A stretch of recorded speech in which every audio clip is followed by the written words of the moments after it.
talking about air quality, air pollution, and the air sheds, that is the air masses blowing across your park, wherever it is, as another sort of class of resources. And so just like with water-based resources, we were talking about physical, like particulate pollution. So turbidity in water is going to be particulate haze, or like sulfate aerosol pollution, or microplastics dust blowing across your park. We talked about chemical contaminants like sulfate aerosols that turn into acid rain and so on and so forth.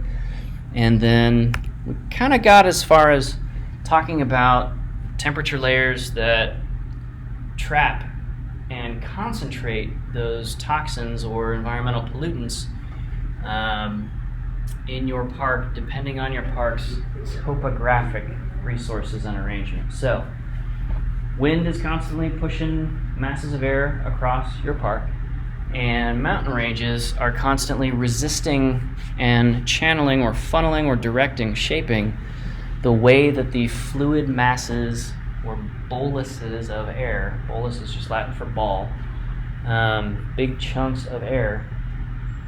At Great Sand Dunes National Park, we have basically west to eastward winds, and a 70-mile mountain range called the Sangre de Cristo Mountains, and right at where the dune complex of Great Sand Dunes National Park and Preserve has formed, there's a pass, a very steep notch in some 14er mountain peaks in Colorado. And because the wind is flowing basically perpendicularly to that particular mountain range, it doesn't really have a great ability to steer hard sideways around it. And we talked about the infrastructure resources of trails and how to drain those trails. We were talking about rolling grade reversals and grade dips as better than things like water bars. Well, air flows the same way. So if you have a hard perpendicular speed bump for the prevailing wind pattern, it's going to slow that air down, which causes it to drop its particulate sand load and form sand dunes. It's going to raise elevation rapidly to get over that speed bump. It's going to cool off rapidly, and it's going to drive some crazy storm events in that area. So whatever your park has in terms of topography, we're going to understand that as a necessary underlier for how your park is good or bad at cycling pollutants out of the system instead of trapping them in. So when we see beautiful pictures like this, so this is a beautiful anvil-shaped cloud, you can see how the warmer, heavier air is moving up, and then it hits the tropopause, the hard for air layers, boundary between the troposphere, where all of our weather and atmospheric mixing is happening, and then the stratosphere, which is like the next highest layer of air up, where things like the jet stream are going 500, 600, 700 miles an hour continuously, depending on where you sample it. Okay? So, all this to say, we don't want to think of air as sort of uniform in all of the vertical range between the surface of the planet and the exosphere, where atmosphere is so thin it's basically not functionally present. Instead, we want to see it as a whole bunch of heterogeneous layers, just like in a water column of a lake or pond, right? So we have a thermocline, a temperature profile that is not a linear drop in temperature as you get deeper on the water column. Same thing as you get higher on the air column, it's not a uniform, placid cooling off, right? All of that turbulence, we call it weather and climate, depending on the time scale. So, unfortunately, because our parks are far away from our population centers, when we travel to parks, in particular when we fly to parks, we are heavily loading our atmosphere with carbon and with sulfate aerosols from sort of dirty burning Jet A fuel. And the only other source that does as much or more stratospheric sulfate aerosol loading into our planet's stratosphere are volcanoes, right? So a big volcano goes off and it might alter global weather patterns for several years. A big comet hits, we get plumes of what was under, like ocean floor sediment and stuff like that, ejected up into the stratosphere, and it's enough to kill off the dinosaurs, right? And forms the Gulf of Mexico. So when we have events that are punching through our planet's natural division between weather and not weather, weather down low, not weather up high, like air travel, we got to pay attention to this as park rangers. So this is part of the phenomenon of this particular characteristic of how we impact our air as a function of getting to our parks.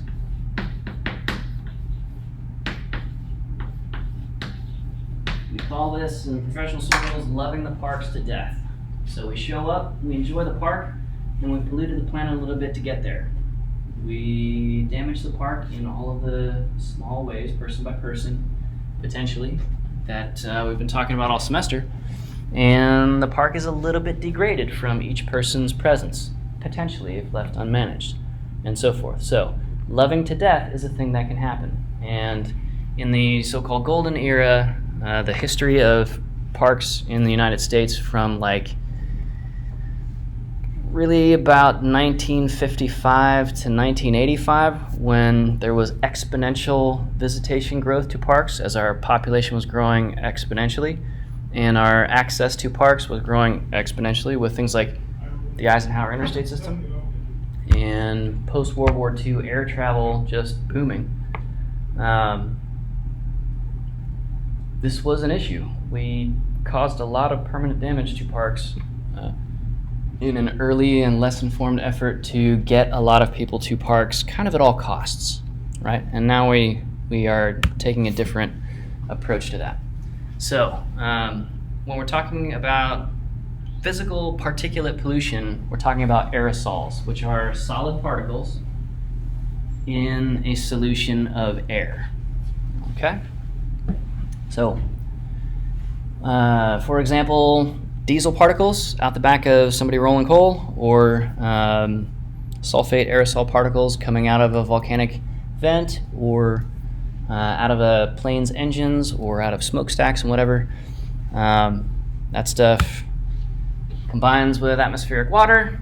It rains down as honest-to-God actual sulfuric acid, and that does to the forest resources about exactly what you'd expect. So in the northeastern United States, which is downwind from the Midwest, kind of the Rust Belt Midwest states, which are largely coal-fired power plant based, before the advent of the Clean Air Act and having to strip a lot of this stuff out at the smokestack emission point instead of just blasting it out into the air, the northeastern forests, so like the boreal forests of Vermont, New Hampshire, kind of most of New England, big chunks of Pennsylvania, New York, stuff like that. Like whole swaths of forest just started dying off, like the whole thing all at once. And as it turned out, it was a combination of sulfuric acid dropping the pH of rainwater down below stomach acid. I mean, like people's eyes burning when they're out playing in the rain because they're basically getting digested by rain. Like, that's some pretty grim stuff back in the 50s and 60s. But that's industrialization for you. And the mostly granitic, thin, and relatively acidic soils, because they're granitic, of the Northeast have basically zero ability to buffer out that acidity, and so it was washing all the nutrients out. So we get chemical burning of surface organisms, like, raining sulfuric acid down on tree leaves kind of burns the leaves in the same way if you ever saw the old Jeff Goldblum movie The Fly, sort of vomits a bunch of acid to pre-digest people's faces and stuff like that. It does about what you'd expect when you pour acid on a forest. But the longer term and harder to combat piece of it was that the extra acidified water washed millions of tons of nutrients out of these forest soils that had taken centuries and millennia to build up in the first place. And so some of these forests are still showing sort of legacy signs of being sort of nutrient depleted kind of all at once on an ecological time scale. Okay? Pretty bad deal. Pretty bad deal. So this is a video I took at Great Smoky Mountains National Park. And you can see the smog layer, that brown layer down close to the horizon, is trapped against the surface of the planet by one of these temperature inversions. So there's a cold, dense air mass above, and the hot particulate, and warmed up by its proximity to the surface and lower elevation, the lower density, dirty air can't punch through that. And so as everybody's driving their car or their truck or their big rig or their RV through the highways upwind of this national park, and as we are running things like our power plants, all of that particulate just kind of gets stuck here and stuck here and stuck here, and it builds up, builds up, builds up,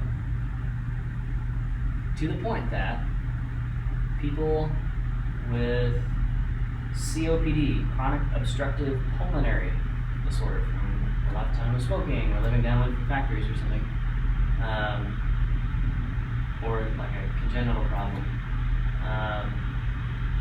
they can get a face full of this stuff and have an allergic or an asthma reaction to it, as their bronchial tubes basically swell up and get irritated by breathing this brown air and have to be evacuated to a nearby hospital. So there are times when the National Park Service has to, at the busiest national park in the United States, put up big ugly signs at the parking lots to places like the walk to Klingman's Dome and stuff like that, saying if you are in any way immune compromised or prone to any kind of respiratory distress, don't even get out of your car in the parking lot here. Don't do it, just keep on driving. That's a hell of a message to tell folks at one of the oldest, most famous, prettiest national parks anywhere in the world, quite frankly. Okay? So this is exogenous. This is showing up from external sources, right? There's not a ton of industry, filling up smokestacks inside Great Smoky Mountains National Park. That's kind of the point. But upwind, like the whole ass Midwest, is. Or at least it used to be before we shipped it all off to China. A whole bunch of manufacturing and power generation and stuff like that. And that means particulate loading consequences for everybody downwind. So this is generally the kind of particulate problem that we are dealing with from exogenous or upwind. So exogenous originating from outside of is a term for that. People in Vancouver have received detectable levels of radiation from the Fukushima Daiichi disaster in 2011, when there was a tsunami that hit the coast of Japan and just halfway obliterated part of that nuclear reactor system. Like those radionuclide particles, they go somewhere, and they've made it all the way across the ocean. In fact, a bunch of people's stuff, like chunks of houses and shipping containers that were by the coast, like 20,000 people just disappeared when that tsunami hit. But like 6-8 months later, people's like shipping containers full of stuff that had been on the shoreline in that part of Japan started washing up on like southern Canadian western shores and like the state of Washington and Oregon and stuff like that, as well as the radiation. Those folks are also breathing in particulate pollution from essentially the East Beijing hot coastal plain of Southeast Asia. China is standing up a new coal-fired power plant on average every 3 to 4 days. 2 new power plants a week for decades. That is how big their development problem is and their solution to dealing with it. What that means is a lot of and increasing amounts of this particulate getting all the way across an ocean. The Pacific's pretty wide right there. But it happens. Okay? So, when we have kinetic geopolitical disagreements that involve blowing up somebody else's oil fields, that leads to a lot of the same kind of thing. A lot of dirty smoke blowing somewhere else, as well as the on-site issues present. Okay? So, this is not a doctored photo. This is how some people live. Right? There are lots of photos like this of the 405 in Los Angeles, and a lot of photos like this in a whole bunch of different places in India and in China, for example. Major population centers, just crazy, crazy, crazy amounts of tailpipe emissions.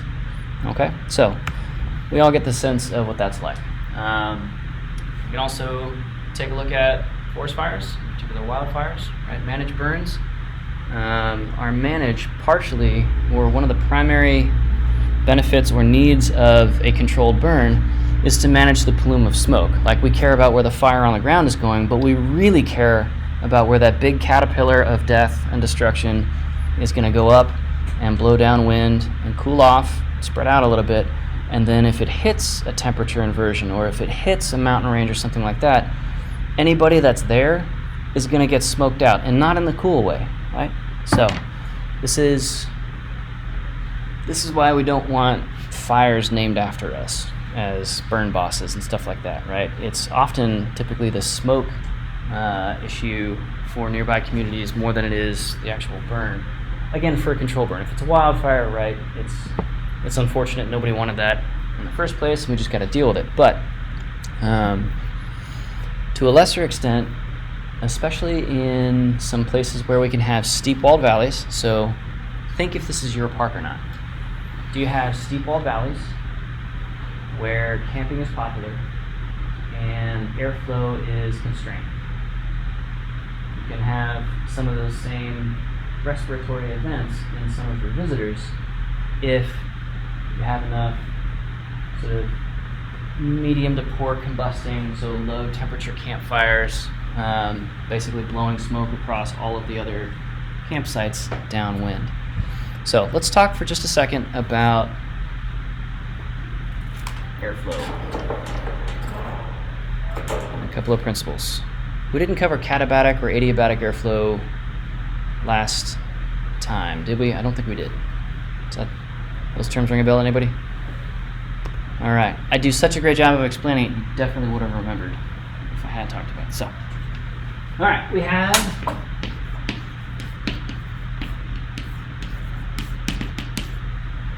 two kinds of airflow. All right. So, adiabatic airflow is airflow that is convective in nature.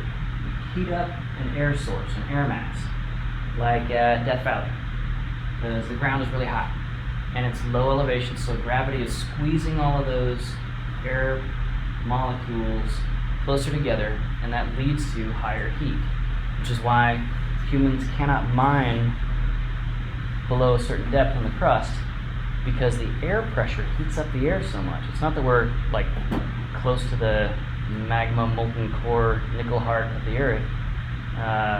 It's because the air just gets too hot, and you need basically a spacesuit to survive in it, or some of the caves that go down deep like that. So imagine you have a hot place on the surface of the earth. It's a desert in the morning, or it's a dark colored forest, which is going to absorb a whole bunch of insolation energy from the sun. 11, 12, 1300 watts per square meter. It's a lot of energy at this latitude.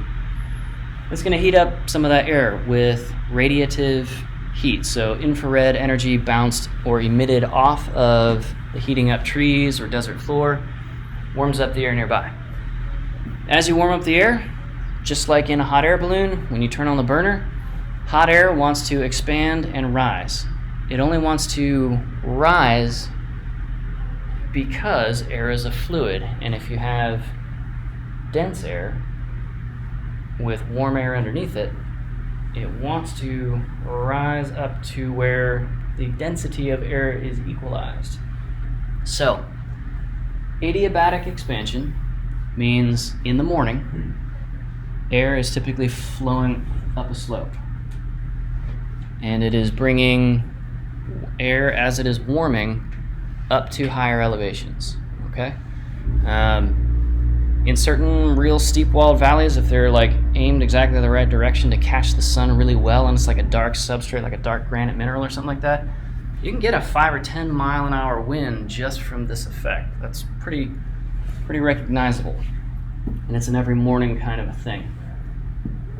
The inverse of this is katabatic airflow. As air cools off, it doesn't have as much thermal energy. Each one of those molecules has less energy to sort of ricochet off of other molecules in the air-gas mixture. And so it's not pushing out as hard, so it's contracting, it's densifying. And that makes it want to drop like a stone. So at the end of the day, sun goes down. The landmass cools off rapidly, and the air is no longer getting heated by the sun either, so it densifies and starts dropping down, and if it hits that steep-walled valley, it starts flowing down that valley exactly like water does. It's just it doesn't have to stay in physical touch with the surface of the stream bed like water does. As a gas, it's flowing down and slowly. So with train derailments, there have been a lot of industrial train derailments in the past year or two. There was just one in Kentucky, south of Louisville, over the weekend. When industrial chemicals, are in this big, 80,000 pound or 800,000 pound like train car amounts or whatever, and train car tips over, the thing ruptures. When gas escapes out of a compressed storage area, just like your air conditioner's refrigerant, it cools off rapidly. So you have a bad situation. You have some toxic gas. Carbon dioxide is a killer poisonous gas in any concentration over what's ambient, right? So the liquid or liquefied gas cracks out of the train car, expands rapidly, and it's really cold. This is why if you use like a blowtorch butane mix stove, anybody use one of those camping? All right, even on a hot day, you can have ice forming on the outside of that tank, because as that gas is escaping that tank, even in a controlled valved way, it's rapidly cooling off the contents of that tank and lowering the pressure, the effective pressure in that tank to feed that stove. So, katabatic airflow densifies, hits the valley that you're trying to manage for camping, and cools it off rapidly. So, in a survival situation, you don't want to spend the night in a valley floor. That's the coldest place, as counterintuitive as that is. We would think of low elevation being warm and sheltered and so forth, but all night long, that cold air is flowing down and it's combining and it's pooling in that valley, so that when you wake up first thing in the morning to stir the embers in your fire in your campsite and cook some bacon, that cook fire smoke goes up like 15 feet and then it just stays there. And it makes for really, really pretty photographs in like Yosemite Valley. But it's trapping, that cold air is trapping all of that hot smoke in that temperature inversion layer. Okay, so katabatic contraction, downflow. This can be the difference between freezing to death and not freezing to death. So the survival advice is typically to get halfway up the slope. Don't go all the way up the slope and set up your survival shelter, because it's going to be windy and cold, and with wind blowing across you, you're not going to be able to build up that heat to survive. You go halfway up the slope to get out of that katabatic basin where it's going to be cold all night long, and then survive the night and then move to wherever you need to if movement is the right strategy for that survival situation if you're lost. Okay, so adiabatic expansion. katabatic contraction, densification, downward flow. These are super important. In your mind's eye, pull up a topo map, 3D surface map of your park. Do you have any forcing factors for adiabatic expansion? Are you going to have some real windy bluff lines? Or are they going to be very calm bluff lines? Are you going to have some really cold campers in the middle of every night? Or are you going to have some pretty hot campers in the middle of the night? Okay. This is an airflow question more than it is a ground cover or latitude kind of a question. The temperature change again can be 10, 15 degrees, which is enough to push somebody on the borderline over the brink into hypothermia. Okay. Any questions about airflow? Next time you're making miso soup on the stove and you see like the chunks of monosodium glutamate and tofu and like spring onions and stuff like floating up and around, that's convective airflow. That is adiabatic expansion and dedensification of the super hot boiling water right up against the stove element at the bottom, boiling up to the top. This is exactly the same thing that's happening in miniature on the stove as in macro at your park. And then globally, we have big convection cells between like the equator and 30 degrees north and equator and 30 degrees south latitude. These big things constantly stirring. We call them the trade winds back in the 1700s, right? This effect is big enough to power global shipping in the age of sail. Okay. So, our particulate air quality on site, our endogenous stuff is the stuff that we have control over, so we need to pay attention to it. At Bryce Canyon National Park, it is miserable. It is a shitty hike to walk around the trails at the bottom, the canyon floor at Bryce Canyon, because there are 40, 50, 80 pack animal long trains of tourists paying a couple of bucks to have a donkey or a mule walk them along the trail instead of walking themselves along. Unfortunately, those are mixed-use trails, so we have hikers who have to get off the trail and let 80 burros go by. And what they are kicking up is not just silicate dust, basically powdered sandstone, we call it quartz sand.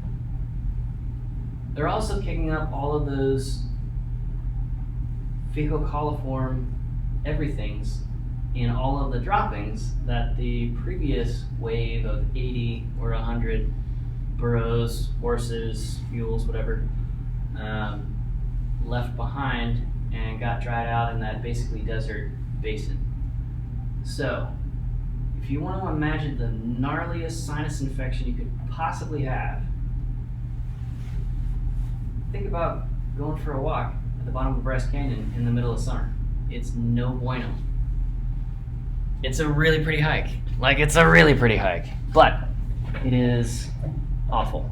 Okay, it's like the back of your throat. Oh, it's terrible. Anyway, PM10, PM5, PM2.5. That number subscript is the diameter of the particle size in microns, or millionths of a meter. Micro is millionth, as mega is 1 million for prefixes in the non-freedom units system. Okay, so anything 10 microns or smaller is enough to get through your sinuses. It's light enough to make it past your body's mucosal defenses, like the sticky surfaces inside your pie hole that try to trap all this stuff en route. PM10 and below, especially PM2.5, so 2.5 millionths of a meter in diameter and smaller than that, it gets all the way down into the bottom of your lungs where your body can't cycle that stuff back out. And so you're just kind of lightly salting the bottom of your lungs with, pure cancer when you're breathing diesel exhaust, for example.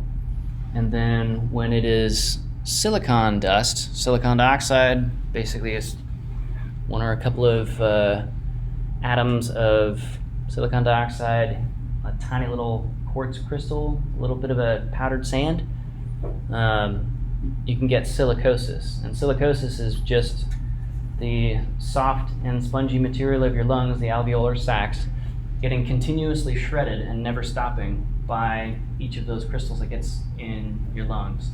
So if any of you guys saw the movie The Martian, Matt Damon, such a bankable star, right? The primary issue with colonizing Mars is that it's a dry environment. There is zero precipitation to pull, a couple of billion years of silica dust blowing around the planet, and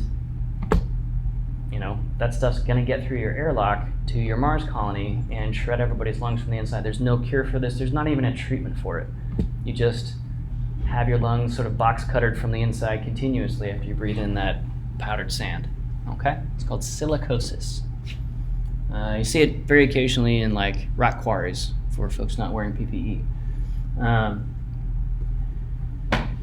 We need to take a pretty close look at what's the areal extent of the particulate stuff. Like, it's very, very localized and very, very temporary or transitory, short-term in time. When it's an 80-person pack train going across the Shawnee, as you sometimes see, or places like Haleakala Crater, or down the rim of the Grand Canyon, or at Bryce. But because it's not just a one-off thing once ever, it's like repeated every day during the whole season. Everybody who's there that day is kind of getting dosed. So we want to be real honest with ourselves about that and ask, how do we need to take care of our visitors? Can we separate out the hikers from the pack trains?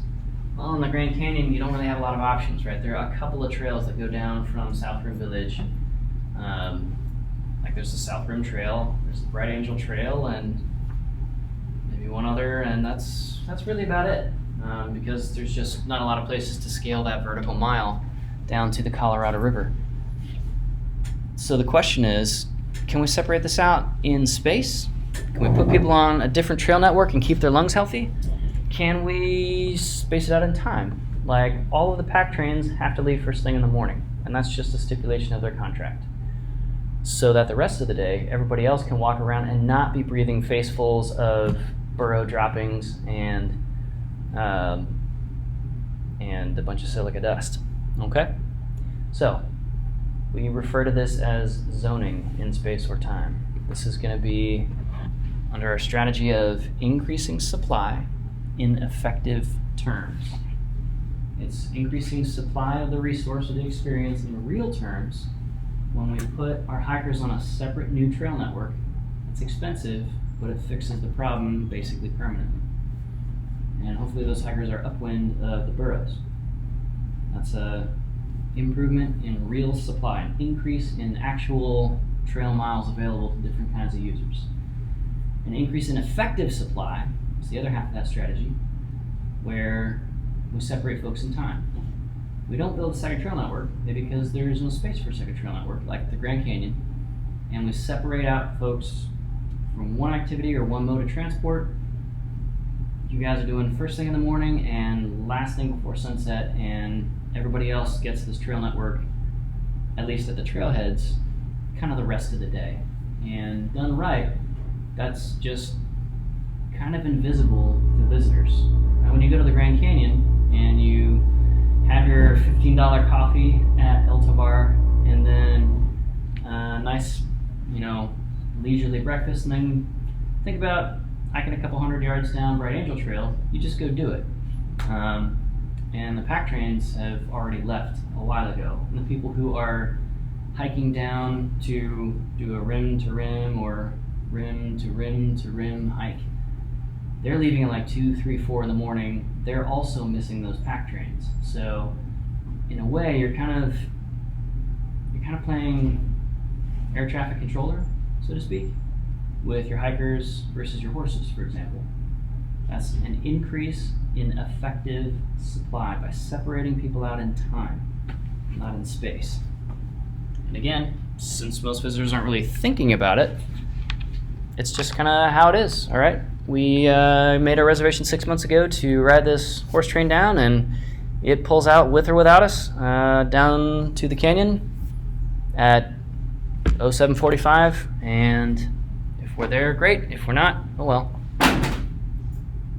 So, particulate air quality on a localized basis looks a lot like this. We would call this exponential distance fog if we were video game designers, but that is just a whole bunch of, in this case, a whole bunch of OHV users in California kicking up a whole bunch of dust. And where we go to the southwest on summer camp, we see a bunch of places in bentonite clay hill formations where it's naturally shaped like these off-roading tracks, these pump tracks as they're called. It's just a whole bunch of like decayed clay hills, and you just ramp off stuff and drive around like crazy. And then the next rain comes by, and 4 months later, and sort of reshapes it all back to what it once was. So in terms of soil impacts, not a problem. The rain resurfaces that whole landscape in a single afternoon, and you can't tell anybody was driving anything there at all. For an air quality and a human health hazard concern, this is absolutely a thing, right? If you are breathing this stuff or getting it in your eyes or what have you, some soil particles, depending on the elements present, are what are called urticating.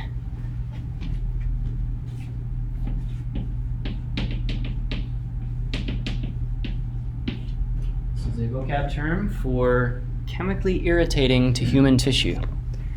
So you guys all know what neodymium magnets are, right? Like the real strong rare earth magnets, like MagSafe charger on your laptop or whatever. Neodymium as a metal is a super strong dielectric magnet source. You can manufacture really, really strong magnets out of it to the point that it can like crush your bones. If you have two of them about the size of an apple each, it'll just it'll pinch you hard, and you'll lose those fingers. But it's also a very brittle metal, and to the extent that it's bad to have two neodymium magnets pulling towards each other at up to a couple 100 miles an hour at the last second, they'll hit each other, shatter, and it's bad to get metal slivers in your eye, but this is like a metal sliver made out of mace, because human tissues react very, very strongly, negatively, because neodymium is an urticating material. Tarantulas have urticating hair, so you know how tarantulas are kind of fuzzy and hairy? If they get picked up in the craw of some larger predator that wants to eat tarantulas, they'll shed a whole bunch of those hairs. They don't like shoot them out like spines or anything, but they just drop those hairs. And those hairs are wildly irritating as well. If you've ever been maced, you know what it's like to get like a tarantula's just a single hair fiber in your eye. If you just if it blows in there or you rub your face or something after you're handling a tarantula, it's awful. It is awful. And it takes hours and hours and hours just to wash it out, and then you're on like steroid antihistamines and stuff to try and get the swelling down. It's terrible. It's just like you start crying and you can't stop. It's a lot of regret. So, urticating dust is bad. It's a local thing. But if our recreation management policy is loading our visitors' environment with a whole bunch of urticating dust, well, that's kind of on us. Yeah, Ian. Kind of similar to what you're talking about, but worse. I know where we send people for training in Australia, in Darwin, there's naturally occurring asbestos and asbestos dust that can get kicked up by our helicopters and stuff and be a really big problem. Yeah, mesothelioma, the lung cancer you get from it, is no fun. And that mechanism is basically the same thing as what we're talking about with the PM 2.5 stuff. So asbestos doesn't cause silicosis because it's not silicon, but it's the exact same thing. Those fibers just get in your lungs, and they get down in your lungs, and they're just sort of rattling around. It's like fiberglass, right? And it's just sort of lancing cells and just irritating things to the point that you get cancer from it. Inflammation can be that bad. right? So just like itchy and irritated, but to the point that you get cancer from it. Pretty bad deal. Okay. So this again, this photo is from California, and we get quotes like this out of reports concerned about that. Imperial County, for example, is one of the most popular off-road vehicle recreation destinations in the state. It also has among the worst air quality in California, which is saying something, right? Because this is also comparing against the LA Basin, which has millions of people, millions and millions of emissions, air pollution sources, and thousands of oil derricks, which are basically loose and leaking a whole bunch of petrochemical gases into the air, also getting trapped in the thermal inversions that trap air quality particulates in the LA Basin to the point that people start dying of it. Air pollution is a contributor to the high rates of asthma, bronchitis, pneumonia, and allergies in this region, especially among children younger than 14 years old. So the way that this typically plays out, this is something we'd call or term environmental justice, or lack thereof, where typically what's downwind from these most heinous emission sources are lower socioeconomic status communities, people of color, stuff like that. And so you have children living like 15 years less on average than people living upwind of that source. Controlling for differences in economic status, access to food, healthcare, stuff like that. People die way earlier when they grow up downwind of your motorsports park. So now that we know that, it's incumbent on us as the park managers to kind of deal with that. So managing is dealing with it.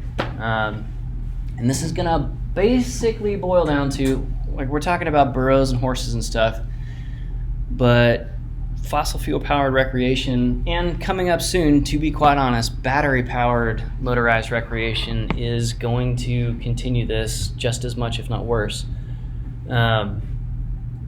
There's so much more energy transfer in like a Baja racing truck than in an entire herd of wild horses, that one truck is causing air quality impacts relative to hundreds or even thousands of horses. And we have a lot more than one truck out there doing stuff. So we're gonna kind of be a little bit down on motorsports for this particular area because they just have a lot of air quality impacts. They also have a bunch of noise impacts as well, and we'll get to those here in a sec, but it's pretty rough. So for trying to manage this stuff, again, trying to bring in some interventions. Last time we met, we talked about how California has lots and lots and lots of unregistered ORVs, right? So it's like the nanny government making us register all our vehicles and like fix our tailpipe emissions and stuff like that. Well, these were some of the numbers that they used to justify putting in stuff like state annual inspections in some states, right? So 1,000 people dying early because we choose to drive, right? We all know that flattening the curve for hospital admissions is important now that we've all, well, most of us survived COVID and so forth. And just quality of life. Like if you're somebody with or prone to severe bouts of asthma, like it can kind of change your life. It is no good, no bueno. But the industry isn't making money on tight regulations, so there's always this push and pull of, okay, but, you know, put up this law, but we're gonna drag it into court and see if we can get it struck down on an economic basis, or what have you, okay?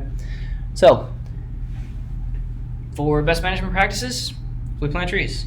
Trees, the leaves in particular, and densely needled conifers pull out crazy amounts of particulate matter. First, by slowing down traveling air, just like the Sangre de Cristo Mountains slow down air enough to form sand dunes from particulate dropped on the windward side of that speed bump, every tree is doing the same thing in microcosm. Okay? So trees, some tree species are themselves emitting particulates, right? So down in the Amazon basin, we have trees seeding literally on a per tree basis their own clouds so that they can get a little bit more rain and a little bit more nutrient transport. But the amount of siliceous materials or molecules that trees are putting out is absolutely nothing compared to industrial pollution. So the move is to keep a lot of trees standing in your park, and especially on the upwind side of your park, to clean out the air before it blows across all of your visitors and gets them sick, right, to the tune of 1,000 dead and tens of thousands sick in acute ways as a result of particulate loading into their lungs. For very high temperature days or high temperature inversion days where it could be warm on the ground but big, heavy, dense air mass capping off that valley and trapping all that stuff in there, you can absolutely restrict certain kinds of use if it's just not safe for other people, right? Unfortunately, the asymmetric nature of conflict and recreation means that somebody is reaping some benefit and somebody is having to breathe off of the person benefiting's tailpipe downwind. Okay?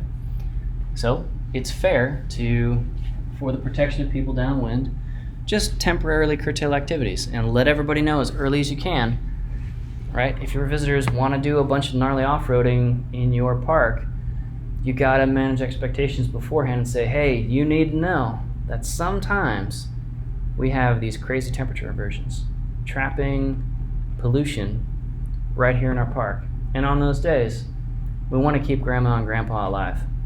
They tend to be more, the elderly tend to be a little bit more sensitive or susceptible to air quality concerns.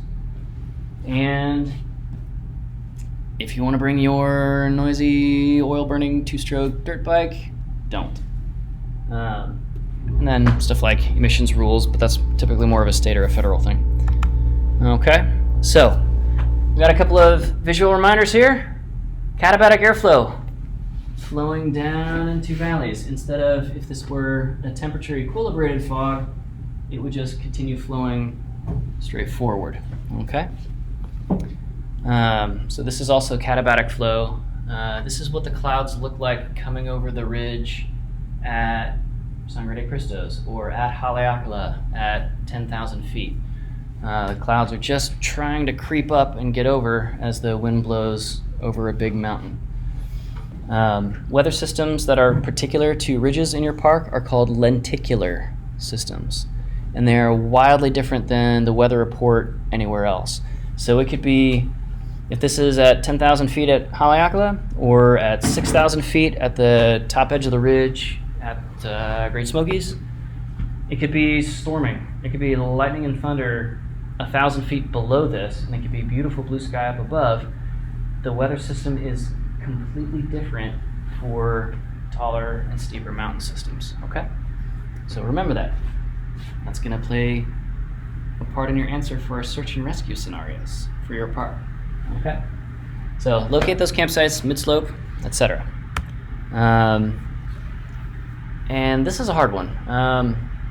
The Park Service is constantly updating on a daily basis every one of their 400 plus different park and park-like unit web pages for local alerts. There's construction, this road's going to be closed, or this campground is closed for the season until XYZ date, or whatever. Unfortunately, a lot of people aren't necessarily seeing those web pages in your park. And as much as I hate the penetration of Wi-Fi and cellular data in parks for solitude reasons, you got to get the word out to people. So typically a campground hosts, part of their duties is if there's like a weather advisory or something like that, they're jumping in a little golf cart and going to every single campsite. In some cases even to leave a note if people really have to. We've got to be sure that everybody's gotten any of those updates. Because we just don't know, and we can't really ask if anybody's coming in the front gate at higher risk of any of these issues. Okay? So, at Great Smoky Mountains National Park, we have some kind of depressing messaging around, hey, you know, don't get out of your car. If you're at Clingman's Dome and you can see a brown smear across the low horizon on a relatively clear day. So that's a couple of our summer campers hiking along there. And you can see it again in this video, that sort of brown smog layer. That is enough to make a healthy person's eyes burn and kind of cough, and like the back of your throat stinging a little bit, like you're about to cough, but you don't really have quite enough lung butter to get anything moving. It's that bad. And that was kind of a standard summer day when we were there. Okay? Obviously, campfire restrictions in risky areas. And this is what the atom version looks like. This is everybody's car exhaust. And in particular, in the winter, this is home heating smoke as well, which has a ton of sulfuric acid in it. In this valley, you can see the ridge line holding that air mass in and trapping it under the denser air up above. Okay? So, if your park is like a temperature inversion prone place, that's not a secret.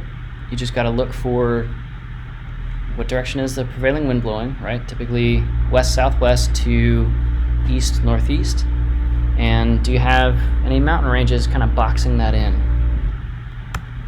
Okay, cool. That is that.